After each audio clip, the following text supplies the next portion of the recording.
Bonsoir à tout le monde. Madame la Présidente, Rakinenam, Djogoro Diam, Monsieur le Ministre, Madame la Secrétaire, et collaborateurs. Bon, comme tout le monde, nous avons abordé ce même sujet de la presse. Programme 2062. Nous avons bien dit transformation de l'écosystème de la communication. Et nous, on s'est engagé sur une transformation systémique profonde et assumée. Dans ce programme qui est à saluer aussi, et dont on se félicite également du niveau d'allocation budgétaire, il nous semble urgent d'intégrer la dimension qualité et la dimension souveraineté. Autrement dit, intégrer des réformes juridiques et institutionnelles structurantes, comme c'est le cas avec le programme gouvernance et sécurité numérique. Il ne faudra pas que nous persistions dans l'erreur consistant à poser les problèmes de gouvernance, de qualité et de souveraineté seulement en termes de modernisation technique, comme si la souveraineté et le patriotisme des acteurs dépendent de la technologie. Si la digitalisation était synonyme de progrès, Monsieur le Ministre, et de souveraineté, le Sénégal serait aujourd'hui comme la Chine, puisque nous avons des taux élevés de connectivité et d'utilisation du numérique par nos populations. L'anarchie, le réclat, l'impatriotisme et le mépris pour les intérêts nationaux et stratégiques. J'ai l'impression que dafa am ñoo xam ne dañoo bañ Sénégal wala ki yàlla def mu nekk ci réew mi dañ koo bañ waaw te loolu sax lay xaw a nduru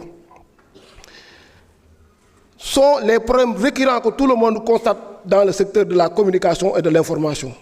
Dans le secteur de la presse et de la télédiffusion radio-télévisée et digitale, les acteurs et les entreprises mettent en avant leurs droits et libertés. Bon, c'est l'eau. Bon, une expression d'opinion, d'association et de syndicats, mais méprisent leurs obligations constitutionnelles de loyauté à la patrie, du respect des institutions, de services publics de qualité aux populations, qui peut différencier aujourd'hui la presse comme opposés.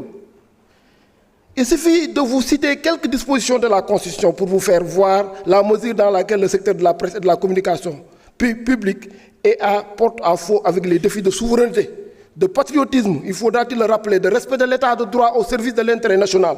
Article 5 de la Constitution. Parce que les Constitution, tout acte de discrimination raciale, ethnique ou religieuse, de même que toute propagande régionaliste pouvant porter atteinte à la sécurité intérieure de l'État ou de l'intégrité du territoire de la République sont punis par la loi.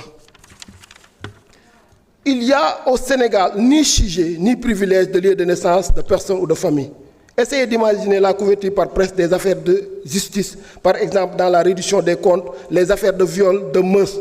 Vous mesurez l'urgence de ce que j'appelle un nouvel ordre de l'information et de la communication. Il y a un programme, mais le temps ne me le permet pas.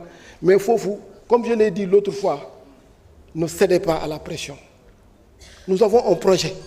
Et ce projet-là doit aboutir. Merci, je vous remercie. Président Ismaïla Diallo. La parole est à notre collègue Saï Sissé. Honorable Mamadou Lamine Diaïté se prépare.